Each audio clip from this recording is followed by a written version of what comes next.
एक चोर। गोलू एक किसान है जो एक गांव में रहता है।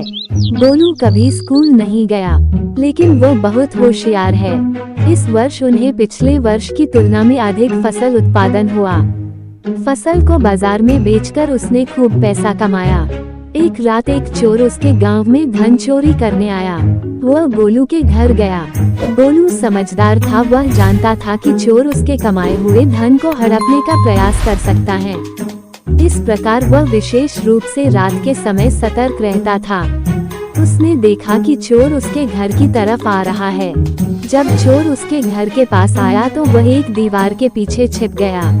गोलू जानता था कि चोर बाहर छिपा है, इसलिए वो ऊंची आवाज में कहने लगा कि भगवान का शुक्र है कि इस साल मैंने बहुत पैसा कमाया, पर कोई नहीं जानता कि मैंने उसे अपने कुएं के पास आम के पेड़ पर छिपा रखा है।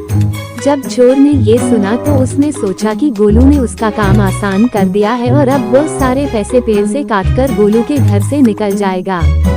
गोलू ने ये सब देखा और राहत की सांस ली कि अब उसकी संपत्ति सुरक्षित है।